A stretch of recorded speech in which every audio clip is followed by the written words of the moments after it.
하나님의 말씀은 마태복음 5장 22절과 10장 28절을 보겠습니다. 나는 너희에게 이르노니 형제에게 노하는 자마다 심판을 받게 되고 형제에 대하여 나가라 하는 자는 공회에 잡혀가게 되고 미련한 놈이라 하는 자는 불지옥에 들어가게 되리라. 10장 28절입니다. 몸은 죽여도 혼은 능히 죽이지 못하는 자들을 너희는 두려워하지 말고 오직 몸과 혼을 능히 지옥에 멸하실 수 있는 이를 너희는 두려워하라. 오늘 말씀을 가지고 지옥, 기독교인들이 걱정거리, 기름 준비를 안 한다면 이라는 제목으로 말씀을 나누겠습니다. 예수천국 불신지옥이라는 말 있죠. 많이 알려진 말이지만 그 말은 사실 성경적이 아닙니다. 예수를 믿으면 죽어서 천국에 가고 예수를 안 믿으면 지옥에 떨어진다는 그 내용을 압축한 것이 예수천국 불신지옥인데요. 이제껏 하늘에 올라간 사람이 있을까요? 예수님이 직접 말씀하셨습니다. 요한복음 3장 13절에 의하면 하늘에서 내려온 자 곧 인자 외에는 하늘에 올라간 자가 없느니라. 그러니까 예수님이 이 땅에 오시기 전에도 물론 그랬고 그 후에도 하늘에는 사람이 없습니다. 원전에 있는 그대로 하면 하늘들에 있는 왕국입니다. 그러니까 하늘에 있는 데가 아니고 하늘들에 있는 왕국. 그러면 하늘들은 어디일까요? 창세기 1장 1절에 보면 태초에 하나님이 하늘들과 땅을 창조하셨다고 되어 있습니다. 그러니까 하늘들은 우리가 살고 있는 이곳이 하늘들인 것이죠. 천국이란 하나님 아버지께서 통치하고 계시는 이 영역인 것입니다. 그래서 지금도 하나님 아버지의 통치 가운데 있다면 그런 하늘들에 있는 것이고 하나님 나라에 있는 것이고 천국에 있는 것입니다. 그렇다면 천국에서는 무슨 일이 벌어질까요? 과연 천국에서 천국을 통해서 하나님이 하시고자 하시는 무엇일까? 천국에 대한 비유가 많이 있는데 마태복음 25장에 천국비의 마지막이 나옵니다. 25장 1절에 보면 그런데 천국은 마치 등을 들고 신랑을 맞으러 나간 열 처녀와 같다 하리니. 그러니까 천국 생활이라는 것은 등을 들고 세상에서 나가서 신랑을 기다리는 그런 삶이라는 것입니다.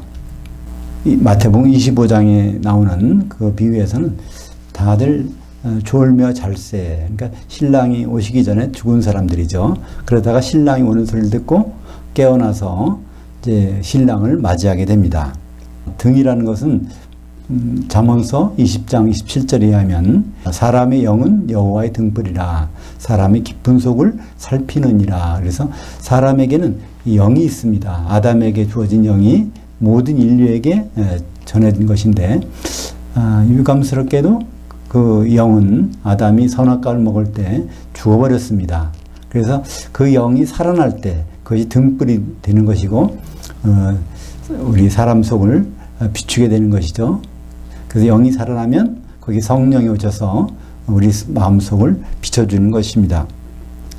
그러니까 등을 들고 신랑을 기다리는 열처녀라는 것은 성도들이 거듭나서 신랑 대신 예수님을 기다리는 것입니다. 그 생활이 천국 생활이고, 그러니까 천국은 여기 있다 저기 있다 할 것이 아니 바로 우리 가운데서 지금 진행되고 있는 것입니다. 또한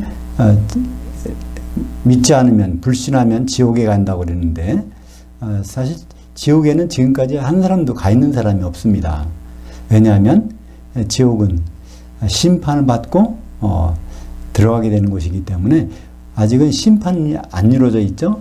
예수님이 오시면 그때 그리스도의 심판대가 열리고 그 결과에 따라서 지옥에 또 들어가는 것입니다. 그동안 그럼 죽은 사람들은 특히 기독교인들은 지금 어디가 있을까요? 누가복음 23장 43절에 보면 예수님 십자가 달렸을 때 두 강도 중에 하나가 예수님께 묻습니다.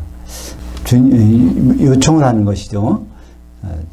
주님 나라가 임할 때 나를 기억해 달라고 하니까 주님께서 그에게 말씀하십니다. 누가복음 23장 43절에 예수께서 이르시되 내가 진실로 내게 이르노니 오늘 내가 나와 함께 그 낙원에 있으리라. 그러니까 죽어서 한참 후에 어디 가는 것이 아니라 죽는 순간에 낙원에 있겠다고 말씀하셨습니다. 물론 예수님도 그 순간에 이제 낙원에 가시는 것이고, 그 예수님을 영접한 그 강도도 그 낙원에 있게 되는 것이죠. 그럼 낙원은 어디 있는 것일까요? 예수님이 낙원에 가신다고 그랬는데, 사도행전 2장 31절에 보면 예수님이 죽으셔서 그 음부에 가셨는데 거기서 썩지 않게 썩음을 당하지 아니하셨다고 말씀하고 있습니다. 그러니까 예수님 낙원에 가셨는데 또 음부에 가셨다고 하니까 바로 이 낙원은 음부 가운데에 있는 것이라는 것을 우리는 알 수가 있죠. 음부라는 말은 지옥과는 구분됩니다. 음부라는 헬라어는 하데스, 그러니까 데스라는 것은 보이는 세상, 보이는 세계를 뜻하고 거기에 하가 붙으면은 부정사가 돼서 보이지 않는 세계라는 뜻입니다. 보이던 사람이 보이지 않는 곳으로 가는 것, 그것이 음부고 죽은 사람이 가는 곳이죠. 그러니까 우리는 이렇게 육체를 갖고 있지만 사실은 내 혼이 이 몸속에서 들어와 살고 있는 것입니다.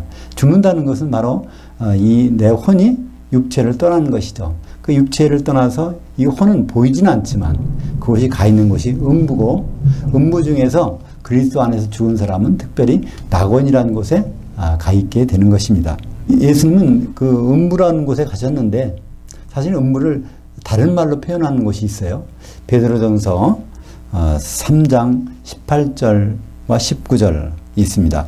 그리스도께서 중간에 생각하고 육체로는 죽임을 당하시고 영으로는 살리심을 받으셨으니 그가 또한 영으로 가서 옥에 있는 영들에게 선포하시니라. 그러니까 이 옥이라는 것은 어떤 특별한 장소를 가리키는 것이 아니라 일반적인 보호소입니다. 그러니까 우리말에는 감옥이란 말이 있죠. 부치소란 말이 있습니다. 어떤 심판을 받기 전에 그 심판 받을 때까지 그를 보호하기 위해서 대기시켜 놓는 그것이 바로 부치소라고 우리를 부르는데, 성경에서는 그것을 옥이라는, 필라키라는 말을 씁니다. 그러니까 음부, 옥, 낙원 이런 것은 다 같은 장소인데 그의 특성에 따라서 부르는 이름이 좀 다른 것이죠. 예수께서 셋째 하늘에서 내려오셔서 이제 33년 반을 사시다가 십자가 달려 돌아가시고 죽으신 다음에 부활하셔서 그분은 어디 계셨을까요? 셋째 하늘로 올라가신 것은 40일 후에 가셨으니까 그동안은 하늘들에 계셨다고 성경에서는 말씀하고 있습니다. 하늘들에서 40일 동안 바로 사도들과 만나서 하나님 나라에서 말씀해 주시고, 너희가 성령이 임하면 권능을 받고 예루살렘과 온 유다와 사마리아 땅까지 이르러 내 증인이 되리라 말씀하신 다음에 바로 하늘에 올라가셨다가 열흘 후에 성령을 부어주신 것을 우리는 알 수 있습니다. 그래서 예수님이 하늘들에 계신 동안에 그 사실은 성경에서 명확히 여러 군데서 말씀하고 있습니다. 에베소서 4장 10절에 보면 바로 예수님은 죽으신 다음에 부활하셔서 하늘들에 계시다가 하늘들을 뚫고 바로 셋째 하늘로 올라가셨다. 히브리서 4장 14절에도 우리말 번역에는 승천하시니 라고 되어 있는데 원전에 보면 하늘들을 관통하시니 예수 그리스도에 대해서 말씀하고 계십니다. 그러니까 셋째 하늘에 계시다가 하늘들을 뚫고 안으로 들어오셨다가 하늘들에서 바로 셋째 하늘로 가신 분이 우리 주님이십니다. 그러니까 예수님은 지금 이곳에 안 계세요. 이곳에 계시다면 이상한 일입니다. 그죠? 요한복음 16장 7절에 보면 내가 떠나가는 것이 이라 내가 가지 아니하면 보혜사가 오시지 아니할 것이요 내가 가면 그를 보내리니. 그래서 바로 성령님께서 이곳에 계시다는 이유는 계시다는 것은 예수님이 이곳에 안 계시고 셋째 하늘에 가셨다는 바로 증거가 되는 것입니다. 그러니까 하늘들 안에 음부가 있고 음부 안에 낙원과 또 그 아브라함 품과 보이지 않는 영적인 영역들이 있는 것입니다. 주님이 재림이 임박하면 이제 낙원에 있는 예수 믿는 사람들은 다 낙원에 있게 되는데 낙원에 들어간 사람 중에서 일부가 휴거가 됩니다. 그러니까 7년 환란이 들어서 전 3년반이 끝날 즈음에 후 3년반이 시작할 즈음에 바로 어떤 사람들이 낙원에 있다가 바로 거기서 셋째 하늘로 올라가는 사건이 발생하죠. 그래서 요한계시록에서는 빌라델피아 교회에게 그런 일이 일어난다고 말씀하고 있습니다. 요한계시록 3장 10절에 바로 1시간의 시험, 7년의 시험을 면해 주신다고 그래서 그 빌라델피아 교회는 전 3년 반 동안에는 이마에 인을 맞아서 또 후 3년 반 동안은 그들이 셋째 하늘에 올라가서 시험의 기간을 면제받는 것을 알 수 있습니다. 그래서 요한계시록 14장에 보면 그 14만 4천 명 빌라델피아 교회가 바로 셋째 하늘에 올라가 있는 장면, 후 3년 반 기간 동안에 바로 그들이 셋째 하늘에 올라가는 장면이 나타나 있는 것이죠. 또 그들만 올라가는 것이 아니라 낙원에 있는 사람 그리스도인 중에서 후 3년 반이 끝나자마자 또 거기서 일부 휴거되는 사람들이 있습니다. 그것은 요한계시록 11장 12절에 보면 두 증인이 죽어 있다가 3일 반, 그러니까 3년 반이 지나면 벌떡 일어나서 이리로 올라오라 하는 소리를 듣고 위로 올라가는 것을 볼 수 있습니다. 그래서 그런 빌라델피아 교회나 두 증인 교회, 그러니까 에베소 교회하고 라오디게 교회 성도들은 물론 지금도 살아있는 성도도 있겠지만 과거에 살았던 그 성도 중에서 바로 빌라델피아에 소속된 성도들, 또 에베소 라오디게 교회에 소속된 성도들은 이제 그때쯤에서 셋째 하늘로 올라가게 되는 것이죠. 그랬다가 주님이 이제 오실 때 그들을 데리고 내려오시게 됩니다. 그것이 바로 데살로니가전서 3장 13절에 주께서 모든 성도들과 함께 강림하실 때, 그것이 바로 후 3년 반 시작할 때 올라갔던 빌라델피아 교회 성도들, 그리고 후 3년 반 끝나자마자 올라갔던 그 두 증인 교회 성도들을 말씀하고 있죠.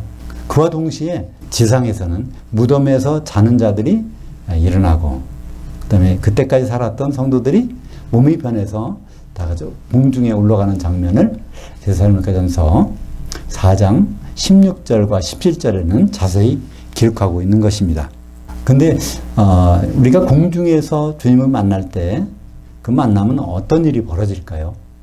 그 만나는 장면이 요한계시록 1장에서 소개되고 있습니다. 우리가 보통 예수님 만난다면 예수님이 신랑으로 오실 텐데, 마태복음 25장 우리가 1절에 본 것처럼 신랑을 기다리니까 주님은 신랑으로 오십니다. 근데 신랑의 모습이 아니라 다른 모습이에요. 요한계시록 1장 10절에 보면 사도 요한이 어느 날 영으로 주의 날에 갔었더니 거기에서 본 광경을 기록하고 있습니다. 사도 요한의 몸은 반모섬에 있었지만 그는 영으로 주의 날로 간 것입니다. 그러니까 시간 여행을 한 것이죠. 주의 날은 주님이 오신 날이죠. 주님을 보았으니까, 그리고 교회들, 성도들을 보았으니까 주님과 교회가 만나는 날은 바로 주의 날이 아닙니까? 그래서 그날에 보여진 장면들을 자세히 기록하고 있는데 1장 13절부터 16절까지를 간단히 요약해서 보면 그 일곱 촛대들 한가운데 인자 같은 이가 그의 눈은 불꽃 같고 그의 발은 풀무불에 달려난 빛난 주석 같고 그의 오른손에 일곱 별들이 있고 그 입에서 좌우에 날선 검이 나오고. 이건 신랑의 모습이 아니죠. 지금 심판하려고 하는 심판관의 모습입니다. 그럼 이것은 무엇일까요? 바로 성경에서 말하는 그리스도의 심판대의 모습입니다.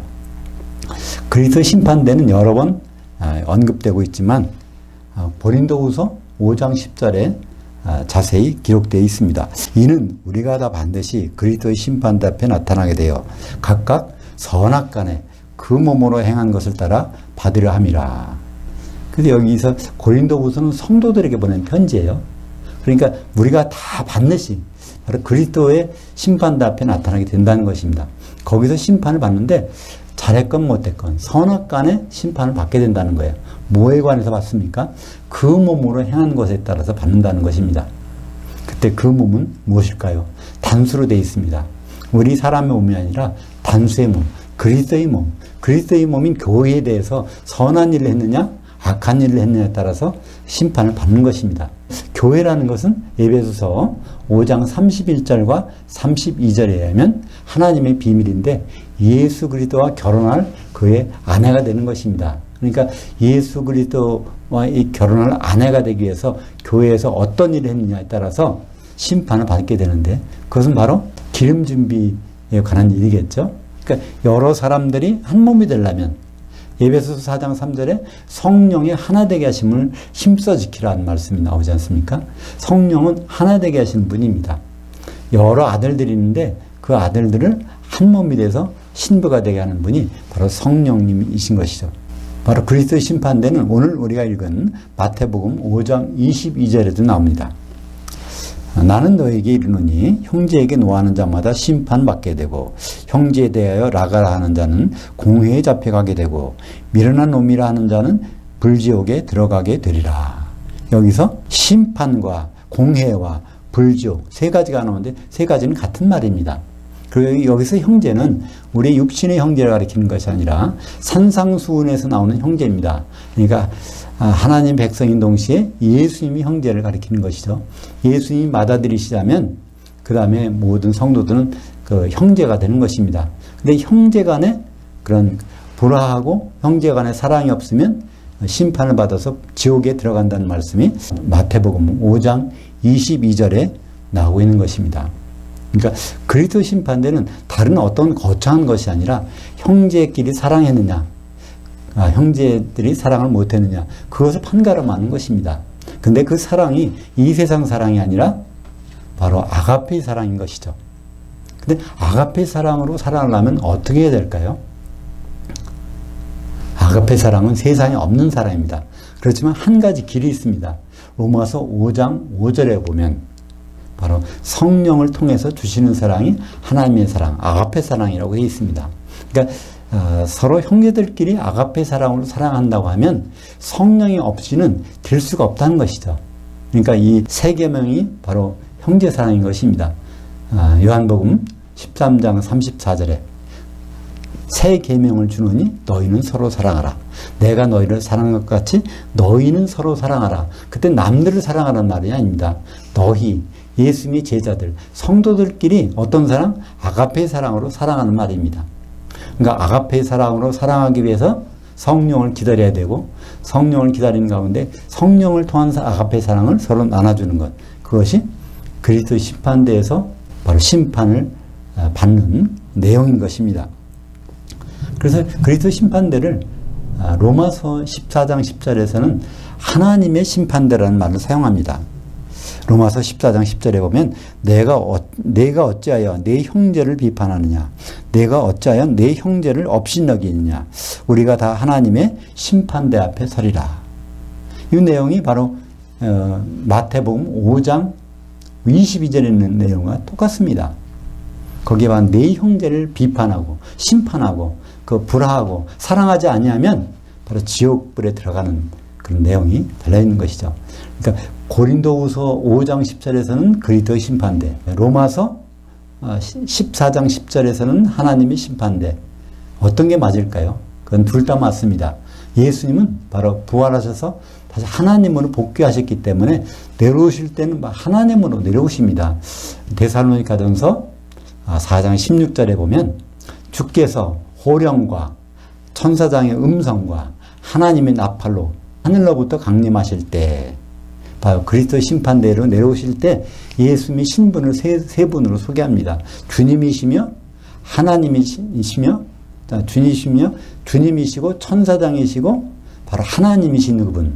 그래서 헬라어 문법에는 명사들을 이렇게 나열할 때 앞에 명사에는 정관사가 붙고 뒤에 나오는 명사들에는 정관사가 안 붙었을 때는 바로 뒤에 나오는 명사들은 앞에 명사들을 설명해 주는 보호입니다. 그러니까 주께서 호령과 천사장의 음성과 하나님의 나팔로 강림하신다고 했을 때 그러니까 뒤에 나오는 주님에게만 정관사가 있고 천사장이나 하나님께는 정관사가 없기 때문에 그것은 바로 주님이 그 세 가지 신분으로 오시는 것을 나타내기 때문에 그렇습니다.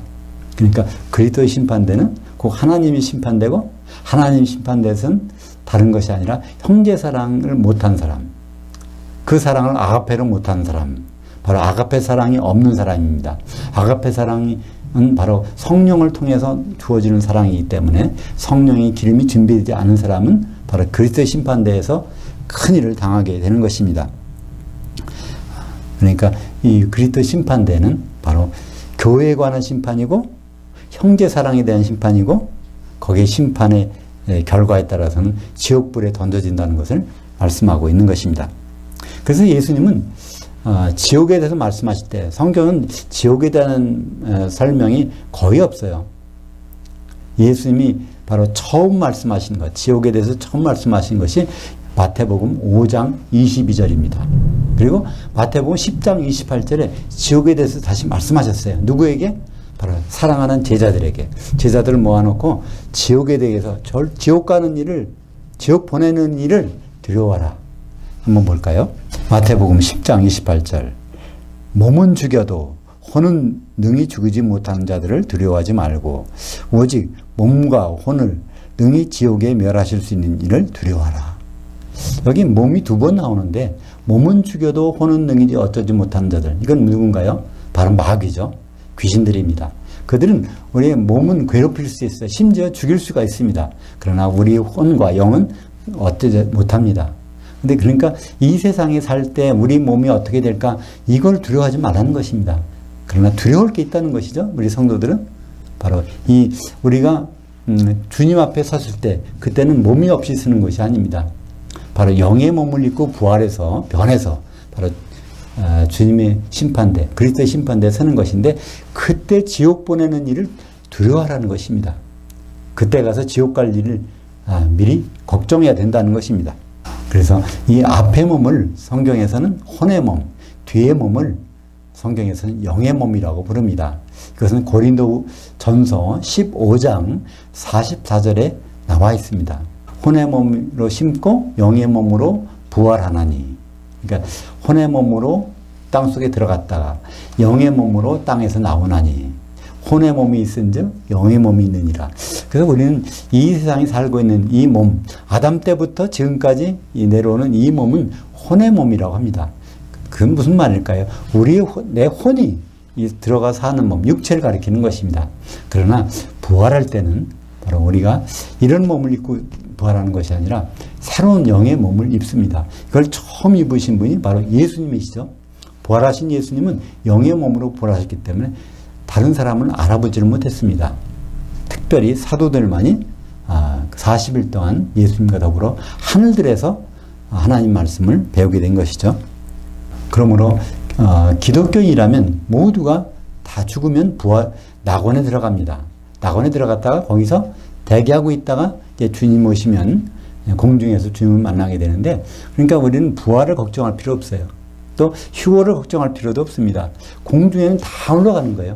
모두 다 그리스도의 심판대 앞에 서게 되기 때문에 한 사람도 예외가 없습니다. 우리는 천사들에게 이끌려서 공중에 올라가게 될 것입니다. 그러니까 우리는 휴거 안 될까 봐 걱정한다는 것, 그거는 있을 수가 없는 일입니다. 휴거는 반드시 됩니다. 왜 그러냐면 그리스도의 심판대 앞에는 누구나 서야 되기 때문에 천사들이 그냥 내버려 두지 않을 것입니다. 예수를 잘 믿었건 못 믿었건 우리는 모두 다 그 앞에 서서 심판을 받게 되고 호인잔치에 들어가느냐 지옥불에 던져지느냐 거기서 결정되게 됩니다. 그러니까 지옥이라는 것은 바로 불신자들이 걱정할 부분이 아닙니다. 불신자들은 성경에 의하면 지옥 구경을도 못합니다. 그렇다고 불신자가 좋다는 말은 아니죠. 불신자는 죽게 되면 어디 갑니까? 누가복음 16장 22절 23절에 보면 거기서 불신자가 죽어서 음부에 가 있는 것을 봅니다. 음부에 있다가 예수님이 재림하시면 거기서 부활해서 올라가는 것이 아니라 천년왕국이 지난 다음에 요한계시록 20장 13절에 보면 그 세 군데서 사람이 나오죠. 바다에서, 사망에서, 음부 가운데서, 그때 음부에서 나오는 사람들이 백보자 심판대에서 심판을 받는 것을 보게 됩니다. 그렇다면 공중에 올라가서 그리스도의 심판대에서 심판을 통과해서 주님과 더불어 찬송을 부르는 혼인잔치에 참여하는 사람들은 누구일까요? 이것이 요한계시록에 자세히 설명되어 있습니다. 요한계시록 1장 13절부터 16절까지는 그리스도의 심판대의 모습에서 바로 예수님이 심판관의 자리에 서신 모습이 나오는데, 그 심판이 끝나고 요한계시록 15장 2절과 3절에서는 바로 심판받고 떨어진 사람이 있고 거기에서 남아있는 사람, 그 사람들이 어떻게 하는지를 설명하고 있는데, 그것이 요한계시록 15장 2절과 3절에 나오는데요. 제가 볼까요?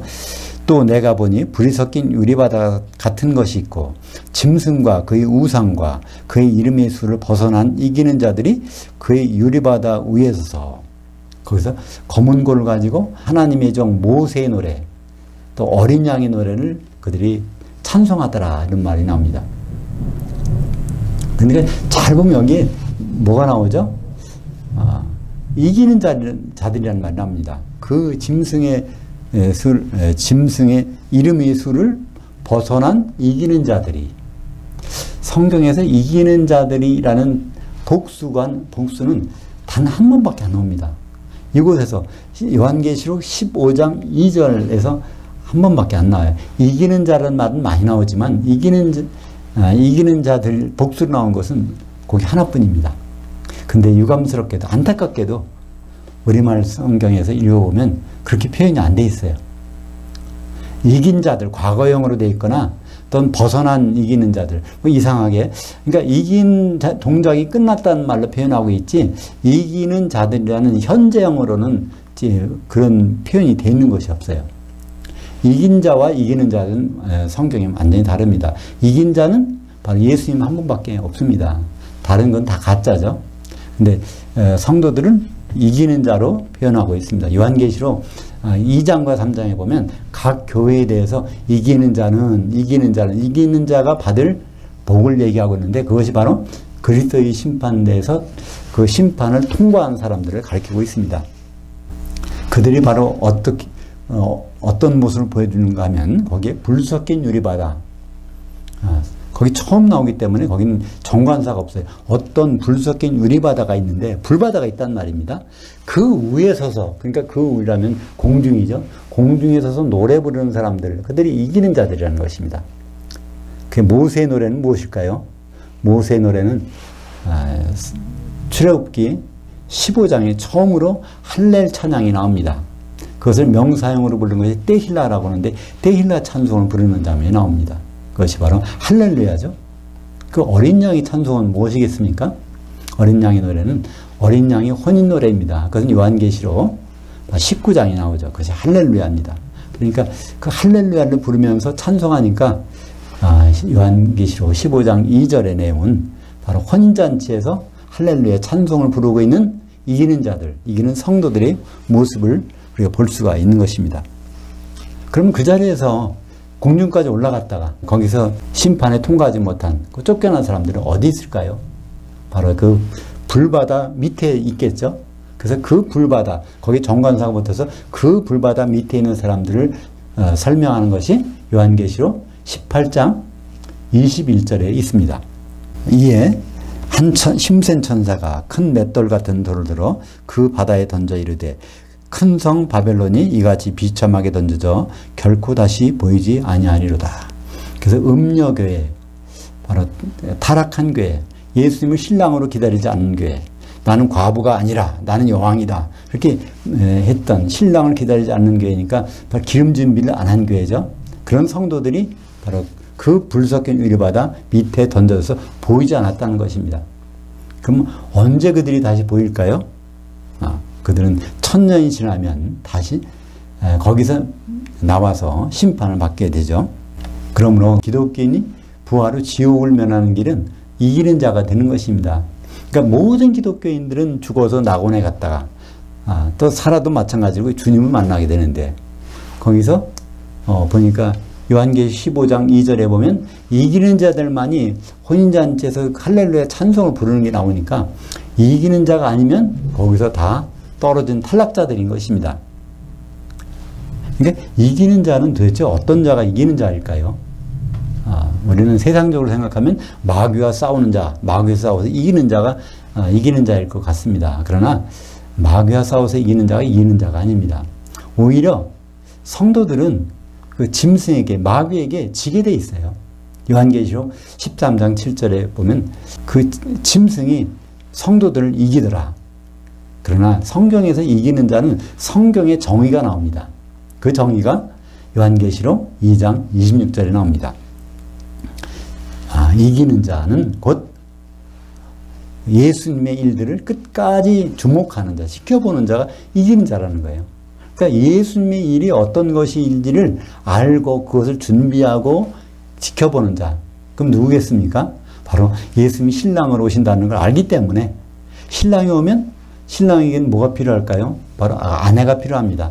근데 예수님은 한 아내만을 선택하십니다. 그러면 우리 많은 하나님의 아들들이 어떻게 한 아내가 될까요? 바로 한 아내가 되기 위해서 필요한 것은 바로 성령님이십니다. 성령님 오직 한 분이십니다. 성령은 우리를 거듭나게 해서 오신 분이 아닙니다. 성령이 오기 전에도 거듭난 사람이 있었습니다. 그러나 오순절날 성령이 임하심으로 바로 교회가 탄생이 됐고 교회가 한 몸이 될 때 어린 양의 신부가 되는 것입니다. 그러므로 마태복음 25장 10절에 그 혼인잔치에 들어가는 사람이 누구인가, 그 이기는 자가 누구인가를 또 거기 들어가지 못하는 사람이 누구인가를 분명히 말씀하고 있습니다. 마태복음 25장 10절에 그들이 살아가는 사이에 신랑이 오므로 준비했던 자들은 함께 혼인잔치에 들어가고 문은 닫힌지라. 그러니까 기름이 준비된 자만이 혼인잔치에 들어가고 거기에 못된 사람들은 다 이기는 자가 못 되어서 불 섞인 유리바다, 다시 말하면 그거 지옥이라고 하죠. 지옥에 던져지는 것입니다. 지옥에 던져진 사람들은 과연 어떻게 될까요? 그것이 요한계시록 20장 13절에 나옵니다. 15절까지요. 그 바다가 그 가운데서 죽은 자들을 내주고 또 사망과 음부도 그 가운데서 죽은 자들을 내주며 각 사람이 자기 행위대로 심판을 받고 누구든지 생명책에 기록되지 못한 자는 불못에 던져지더라. 그러니까 예수 믿는 사람 중에 공중에 이제 예수님 오시면 올라가서 거기서 이기는 자는, 기름을 준비한 자는 혼인잔치 들어가서 천년왕국에서 왕노릇하고 또 백보자 심판대에서 심판관 노릇을 하는데, 예수 믿었다가 공중에 올라가서 거기서 이기는 자가 못 되면, 기름을 준비하지 못했으면 떨어져서 천년 동안 불섞인 유리바다 지옥에서 고통을 당하다가 다 천년이 지나면 다시 부활해서 백보자 심판을 쓰는데, 그때는 기름 준비 여부를 심판하는 것이 아닙니다. 그때는 생명체 이름이 있는지 없는지 그것을 가리는 자리입니다. 거기서도 이름이 없다면 참 절망이겠죠. 한 번은 지옥에 들어가 천년 동안 있다가 또 다시 불못에 들어가서 영원 세세토록 거기 있다면 그만큼 불행한 일은 어디 있겠습니까? 그런 일이 누구에게 일어난다고요? 그것이 바로 기독교인에게 일어난다고 되어 있습니다. 그러니까 우리는 이 문제를 알았으면 여기에 해결책이 있어야 될 것이죠. 우리가 요한계시록 15장에서 봤듯이 해결책은 단 하나입니다. 이기는 자가 되는 것. 성경적인 이기는 자가 되는 것. 요한계시록 2장 26절에 있는 그 이기는 자가 되는 것. 이기는 자가 된다면 모든 것이 문제가 없어집니다. 이 세상에서 뿐만 아니라 이제 주님 오시면 혼인잔치에 들어가고 천년 동안 왕노릇하고 백보자 심판대에서는 심판관 노릇하고 그 다음에는 새 예루살렘 성벽을 이루어서 주님과 같이 지내는 그것이 바로 이기는 자들의 축복입니다. 그래서 그리스도 안에서 우리가 이 세상을 살 때 참 소망이 많아요. 그러니까 주님께 기도하는 내용이 많습니다. 그러나 그 내용 중에 얼마나 이 세상 것을 구하지 않고 다음 세상 것을 구하는 게 있는지 그걸 살펴봐야 될 때입니다. 그래서 주님은 친히 말씀하셨죠. 오늘 마태복음 10장 28절에 몸은 죽여도 혼은 능히 죽이지 못하는 자들. 그러니까 이 세상에서 어려움 당하는 것에서 걱정하지 말라는 것입니다. 그러나 바로 몸과 혼을 영원히 지옥불에 던지시면이, 그것은 우리가 부활한 다음에 심판받고 지옥에 떨어지는 그 부분을 두려워하라는 것입니다. 바로 그 부분의 해결책은 오직 성령 충만함입니다. 예수님의 맞기 위해서 기름 준비를 하는 것이죠. 그 기름을 갖고 우리는 어디서 사용하게 될까요? 그것이 바로 마태복음 9장 15절입니다. 예수께서 그들에게 이르시되 신부실 아들들이 신랑과 함께 있을 동안에 슬퍼할 수 있느냐. 그러나 신랑을 빼앗길 날이 이르리니 그때는 금식할 것이니라. 바로 신랑을 뺏기는 자리가 그리스도의 심판대거든요. 거기서 기름이 없으면 한 신부가 못 되니까 그걸 쫓겨나게 됩니다. 바로 그런 일을 안 당하려면 이 세상에서 구하는 것이 달라져야 되겠죠. 물론 이 세상에 구할 것이 많이 있습니다. 그렇지만 그것은 우리가 구하지 않아도 기도할 즈음에 그것을 다 하나님께서 아셨다고 하니까 우리가 구해야 될 것은 다음 세상이 나타날 일을 이 세상에서 준비하는 일입니다. 그것이 바로 천국 생활이고 우리가 할 일입니다. 마태복음 25장 1절에 있는 것처럼 천국은 마치 등을 들고 신랑을 맞으러 나간 열처녀들과 같다 하리니, 예수님을 기다리는 성도들이 그 중에 두 부류로 갈라집니다. 이기는 자와 이기지 못하는 자, 기름 준비한 자와 기름 준비 못한 자. 바로 그 기름을 우리는 어디서 준비할까요? 그 기름은 성령입니다. 성령은 교회 밖에서는 존재하지 않습니다. 주님의 뜻에 합당한 교회, 그 교회가 성령이 충만한 것이고 바로 그 교회에서 우리는 기름을 준비할 수 있는 것입니다. 사랑하는 여러분, 여러분 지금 누구와 더불어 기름을 준비하고 계십니까? 기름은 혼자서는 준비하기가 불가능한 것입니다. 바로 성령을 통해서만. 성령은 어디에? 바로 두세 사람이 내 이름으로 모인 곳에, 거기에 내가 있느니라. 성령이 교통하는 교회를 통해서 기름 준비하는 저와 여러분이 되시면 좋겠습니다. 기도하겠습니다. 하나님 아버지 감사합니다. 우리는 예수 천국 불신지옥이라는 말을 많이 들어와서 지옥은 예수 믿는 자와는 관계없는 것으로 알고 지냅니다. 그러나 성경은 분명히 말씀하시기를, 주님은 분명히 말씀하시기를 형제 사랑을 못한 자, 형제 사랑이 실패한 자가 지옥불에 들어간다고 하였사오니 형제들이 연합하여 한 몸을 이룰 때, 성령을 통해서 하나가 되는 놀라운 일이 벌어질 때 우리는 이기는 자가 될 때 그것을 면한 줄 믿습니다. 요한계시록 15장 2절에 나온 대로 바로 이기는 자들은 하나님의 할례 찬송을 부르는 자인데, 그 이기는 자가 되기 위해서 오늘 또 성도들과 같이 교통하고 연합하는 그런 성도들이 다 될 수 있도록 인도하여 주시옵소서. 예수님 이름으로 기도하옵나이다. 아멘.